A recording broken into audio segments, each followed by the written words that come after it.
신앙의 기준은 하나님의 말씀과 뜻입니다. 하나님이 안 된다고 막으시는 것을 괜찮다고 주장해서도 안 되고, 하나님이 괜찮다고 하시는데 안 된다고 막아서도 안 됩니다. 하나님이 말씀하시는 대로 가고 멈추는 데서 멈추는 것, 그것이 온전한 신앙입니다.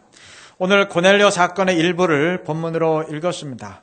베드로는 하나님의 뜻에 따라 로마 군대의 백부장인 고넬료의 집에 들어가 말씀을 전하고 세례를 베풀었는데, 하나님은 이 일을 성사시키기 위해서 먼저 베드로에게 환상을 보여주셨습니다. 11절에서 13절의 증언처럼 당시 유대인들이 그 많은 음식들이 하늘에서 내려왔고, 이어서 그것을 먹으라는 하나님의 음성이 들려왔습니다. 베드로는 깜짝 놀라 그것을 거부했습니다. 주님, 그럴 수 없습니다. 속되고 깨끗하지 아니한 것을 제가 지금까지 먹은 일이 없습니다. 당신은 율법에 의해서 먹을 수 있는 음식과 먹을 수 없는 음식이 확연히 구분되어 있었기 때문에 베드로의 이러한 반응은 너무나 당연한 것이었습니다. 이때 주님의 음성이 다시 들려왔습니다. 15절 말씀입니다. 하나님께서 깨끗하게 하신 것을 네가 속되다 하지 말라. 하나님이 괜찮다는데 네가 왜 안 된다고 하느냐? 그러한 질책입니다. 이어 성령을 통해 베드로는 그 환상의 의미가 무엇인지 분명히 깨닫게 되었습니다. 하나님이 이방인들을 차별하지 않으시고 영접하는 이상 유대인들 역시, 베드로 역시 이방인들을 영접해야 한다는 의미였습니다. 하나님의 뜻을 확인한 베드로는 더 이상 주저하지 않았습니다. 그는 즉각 고넬료의 초청을 수락하고 그의 집에 들어가 숙박을 하면서 말씀을 전했습니다. 28절의 말씀처럼 당시 유대인들이 이방인을 만나고 교제하는 것은 위법이었고 경건하지 못한 일로 여겨졌습니다. 그 다음 11장에서 고넬료의 사건을 전해들은 유대 기독교인들이 베드로에게 몰려가 어찌 당신이 이방인과 어울릴 수 있느냐 항의했던 이유가 바로 그 때문입니다. 그러나 서두에 말씀했듯이 신앙의 기준은 인간의 판단과 여론이 아니라 하나님의 뜻입니다. 하나님이 그렇게 지시하신 이상 베드로에겐 하등 주저할 이유가 없었습니다. 아니, 주저해서도 안 됐습니다. 여러분, 예수님을 배신하고 공개적으로 저주까지 했던 자들을 초대교회가 사도로 인정한 이유가 무엇입니까?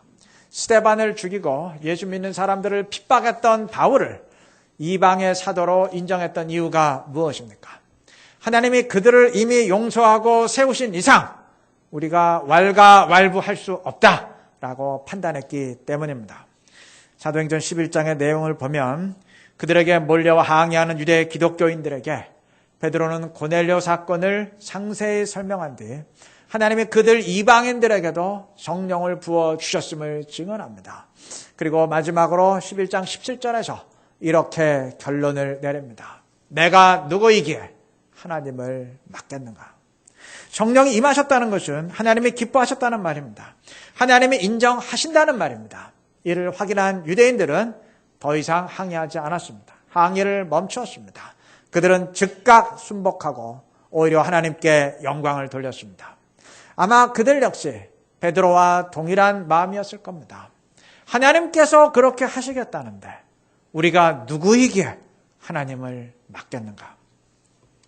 초대교회가 초대교회 될 수 있었던 이유가 여기에 있습니다.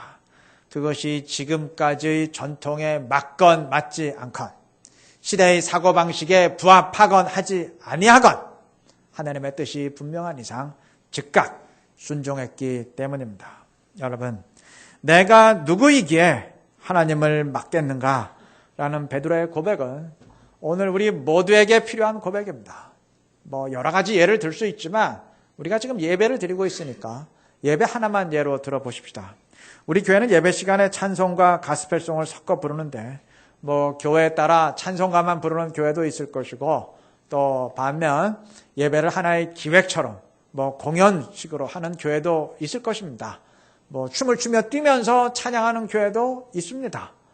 예배 형식이 어떠하건 저는 아무 상관이 없다 생각합니다. 그런데 가끔 예배 형식을 문제 삼으면서 정통 예배를 주장하는 사람들이 있습니다. 교회가 장로 교단에 속했다면 장로교 스타일로 예배를 드려야 한다. 뭐 그렇게 주장하는 사람들이 있습니다. 저는 장로교 예배 전통이 뭔지 잘 모르겠는데 뭐 알고 싶은 마음도 없어요. 우리가 예수 믿는 사람들이지 뭐 칼빈 믿는 사람들입니까? 또 굳이 정통을 따진다면 장로교 스타일도 정통 아니고 순복음이나 뭐 정결교나 감리교도 정통 아닙니다. 그 예배 가운데 주님의 성령이 찾아오시고 그 예배를 받아주신다면 그게 정통 예배입니다. 주님의 성령이 임하신다는 것은 주님이 기뻐하신다는 말이고 인정하신다는 말입니다. 그러면 뭐 예배가 공연 같다느니 박수를 치며 왜 노래를 부르냐느니 엄숙하지 못하냐느니 하면서 딴지를 걸어서는 안 됩니다. 하나님이 받으시고 인정하시겠다는데 어느 인간이 감히 뭐 되네 안 되네 그거 따질 수 있겠습니까? 안 되는 일이죠. 요즘 예배냐 쇼냐 하는 말들을 많이 합니다. 제 느낌으론 예배를 공연처럼 기획하는 것에 대한 비판인 것 같습니다. 아니 예배가 엄숙하고 경건해야지 무슨 뭐 무대 위의 쇼처럼 그렇게 경망스러우냐 하는 말인 것 같습니다. 제 생각은 그래요. 성경의 생각도 그렇습니다. 물론 예배는 쇼가 되어서는 안 됩니다. 100% 맞는 말입니다. 근데 문제는 예배와 쇼를 구분하는 기준이 무엇이냐는 거예요. 그 기준은 분위기가 엄숙하느냐 엄숙하지 못하느냐 뭐 찬송가를 불렀느냐 가스펠송이냐 CCM을 불렀느냐 그것이 아닙니다. 박수를 쳤건 춤을 추며 뛰었건 하나님이 그 가운데 찾아오시고 임재하셨다면 다시 말해서 하나님이 기쁘게 받으셨다면 그 예배는 쇼가 아닙니다. 진짜 예배이기 때문입니다.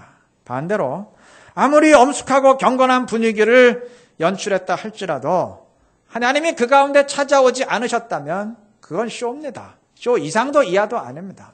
성령은 임재하지 않으시는데 하나님은 오시지 않으셨는데 뭐 인간들끼리 마치 하나님이 찾아오신 척 하나님이 이 예배를 받아주시는 척 연기를 하고 있을 뿐이니 그게 쇼가 아니고 뭐겠습니까? 물론 이는 뒤집어 말해도 사실입니다. 아무리 춤을 추며 찬양을 하고 소리 높여 부르짖었다 한들 성령이 불편해하시고 임하시지 않는다면 그건 쇼입니다. 그건 인간의 흥분이나 감성일 뿐 성령의 감동은 아니기 때문입니다. 젊은 세대들이 좀 명심해 드려야 될 얘기입니다. 반대로 찬송만 부르며 전통적인 스타일로 드려진 예배일지라도 성령이 임하셨다면 그것은 결코 고리타분한 예배가 아니고 주님이 기뻐하시는 진짜 예배입니다. 정리한다면 판단하실 리는 오직 성령이시지 인간이 아니라는 말입니다.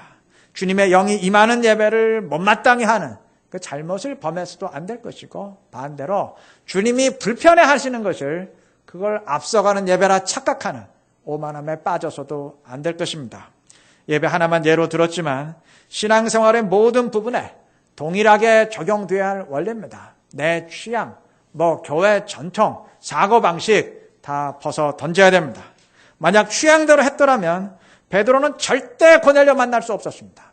당시 유대인들은 결코 이방인 영접할 수 없었습니다. 그게 시대의 사고방식입니다. 그게 전통이고 그들의 자부심이었습니다. 그러나 그 모든 것을 초월해서 하나님의 뜻에 순종했기에 그들은 주님의 역사를 이루어 갈 수 있었던 것입니다.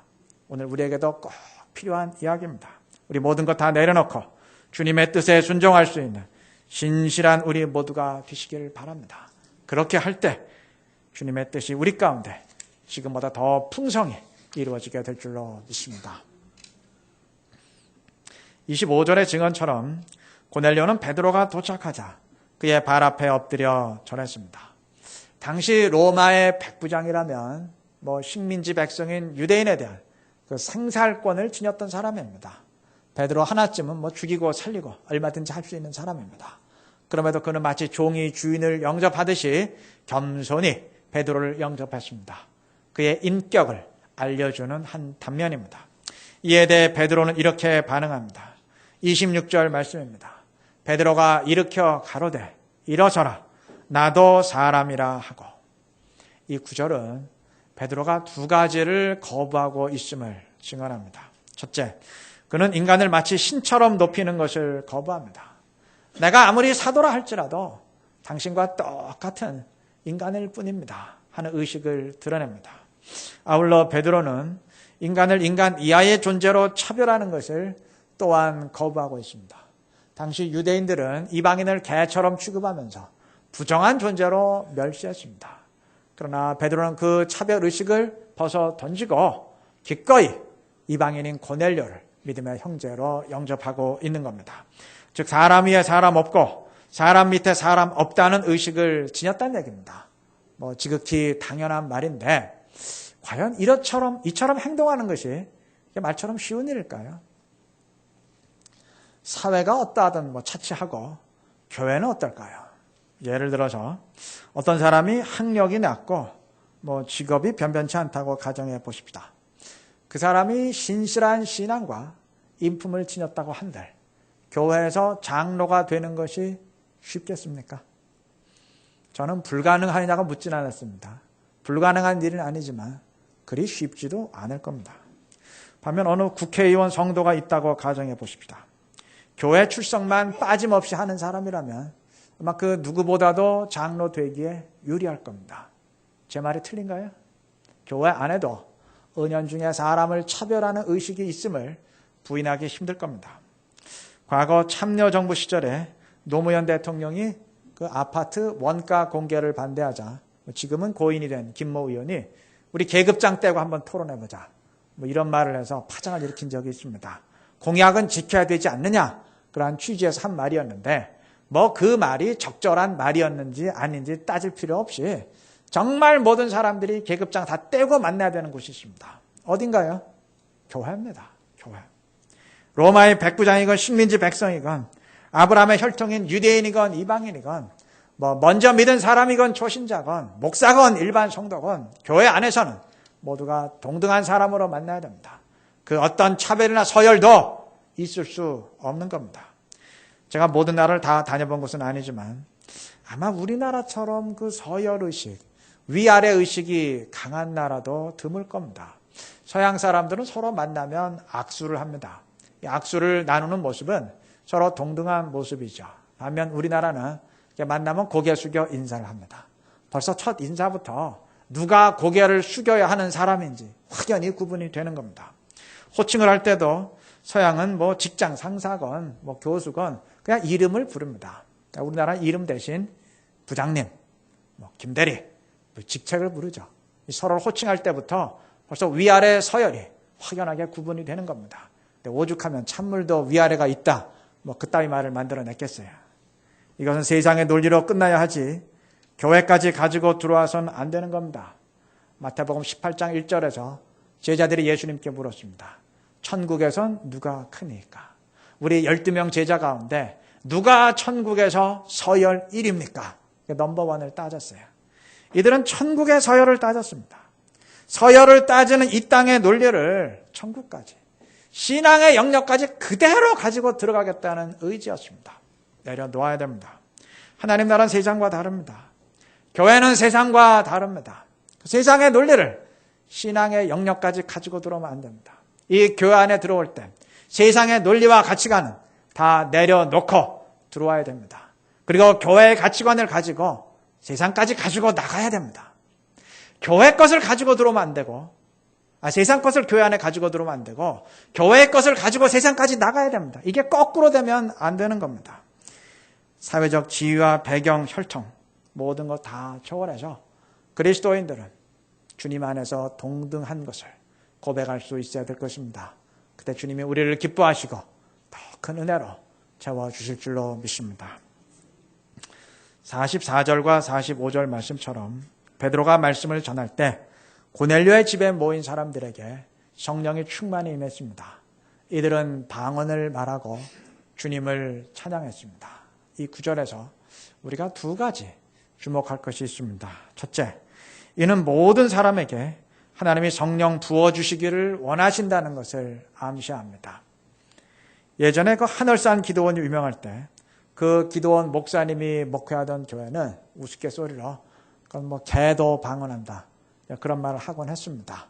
그만큼 많은 사람들이 성령 받고 방언을 한다는 의미였는데 유대인의 입장에서는 오늘 고넬료 사건이 꼭 그와 같은 사건이었습니다. 당시 유대인들은 이방인을 개처럼 여겼고 실제로도 개라고 불렀습니다. 그런데 그들에게도 하나님이 성령을 부으셨고 방언을 하도록 하셨습니다. 이건 유대인의 입장에선 정말 개가 방언하고 성령 받는 사건이었습니다. 베드로와 함께 왔던 유대인들이 깜짝 놀란 것은 당연한 일이었습니다. 이방인에게 성령이 임한다는 것은 성령의 충만함을 받지 못할 사람이 정말 아무도 없다는 것을 의미하는 사건이었습니다. 여러분, 예수 믿는 사람 따로 있고 그 가운데 성령을 받는 특별한 사람들이 따로 있는 것 아닙니다. 주님은 우리 모두가 성령으로 충만하기를 원하십니다. 우리 모두가 성령의 은사를 받기를 원하십니다. 좀 바꿔 말한다면 우리 모두가 주님과 함께하면서 친밀히 교제하기를 원하십니다. 성령을 초청하는 우리가 되어야 할 것입니다. 아울러 또 한 가지 주목할 것은 44절의 증언처럼 베드로가 말씀을 전할 때 성령께서 거기 모였던 모든 사람에게 내려오셨다는 사실입니다. 그 집에는 고넬료만 있었던 것이 아니고 고넬료의 친척들과 친구들도 함께 있었는데 그들 모두에게 빠짐없이 성령이 부어졌습니다. 고넬료야 하나님을 경외하는 사람이었지만 그가 초청했던 친척들과 친구들도 모두 그처럼 신실한 사람이었을까요? 성경에 말이 없으니까 속단할 수 없지만 그들이 이방인이었던 사실을 고려한다면 아마 그렇지 않았을 겁니다. 정반대였을 가능성이 더 큽니다. 그럼에도 이들 모두에게 동일한 성령의 은혜가 임했습니다. 엄밀히 말하면 고넬료 때문에 이들도 함께 성령을 받았던 겁니다.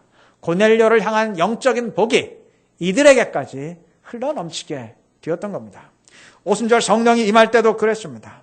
그날 하루에 3,000명이 주님을 영접하는 일이 벌어졌는데 거기 모였던 그 3,000명이 전부 다 이렇게 준비된 사람들이었을까요? 아니죠. 사도들과 그 성도들에게 성령이 충만히 임하니까 그 성령이 준비되지 않았던 자들에게까지 흘러넘치게 되었던 겁니다. 좋은 의미에서 영적인 전염이 되었던 겁니다. 교회가 이렇게 되어야 됩니다. 어떤 사람으로 하여금 성령 충만을 받게 만드는 가장 빠른 방법은 성령 충만한 공동체에 집어넣는 겁니다. 그러면 함께 전염이 됩니다. 우리 금광교회가 성령 충만한 교회가 되면 이곳에 들어오는 사람들도 함께 성령의 불이 붙게 될 것입니다. 기도의 능력이 넘치는 공동체를 이루게 되면 여기 들어오는 다른 사람들도 함께 기도의 사람이 될 것입니다. 우리 그런 교회 꼭 만들어야 됩니다. 나로 인해서 다른 사람들도 영적인 복을 받게 만드는 우리 자신이 되어야 될 것입니다. 그러한 의미에서 하나님은 아브라함에게 복의 근원이 되라 말씀하셨습니다. 너만 복 받지 말고 너로 인해서 다른 사람들도 복을 받게 만드는 그런 복의 전달자, 복의 통로가 되라는 말씀입니다. 창세기 39장 5절에 의하면 여호와께서 요셉을 위하여 보디발의 집에 복을 내리심으로 여호와의 복이 그의 집과 밭에 있는 모든 소유에게 미친지라 그랬습니다. 요셉 때문에 그 집안 전체가 복을 받게 되었던 겁니다. 창세기 49장 22절 보면 야곱이 요셉을 축복하면서 요셉을 담장을 넘은 무성한 가지라 칭했습니다. 담장을 넘은 가지란 그 자신의 영역을 넘어서 더 큰 역할을 한다는 의미입니다. 요셉은 자기 가문의 범위를 넘어서서 그 가문의 담장을 넘어서 기근에 처한 애굽뿐만 아니라 주변 국가들의 그 기근 문제까지도 다 해결해 주었습니다. 요셉 때문에 모든 사람이 복을 받게 되었던 겁니다. 요셉처럼 그 한 사람 때문에 교회도 복되고 다른 사람도 복되게 만드는 사람이 있는가 하면 반대로 그 사람 때문에 다른 사람도 영적으로 퇴보하고 병들게 만드는 사람이 있습니다. 우리가 어떤 사람 되어야 되겠습니까? 하나님 앞에 우리 온전히 섬으로써 축복의 통로가 되시기를 바랍니다. 그렇게 될 때 우리를 통해서, 나를 통해서, 또 우리 금광교회를 통해서 많은 사람들에게 하나님의 복이 미치게 될 줄로 믿습니다. 말씀을 맺겠습니다. 사도행전 11장에서 고넬료 사건에 항의하러 왔던 유대인들은 베드로의 설명을 들은 뒤에 하나님께 영광을 돌렸습니다. 이 장면을 한번 곰곰이 생각해 보시기 바랍니다. 만약에 어떤 사람이 하나님께 영광을 돌리면서 이 모든 영광 주님께 돌립니다 라고 고백한다면 여러분은 어떤 느낌을 받으시겠습니까?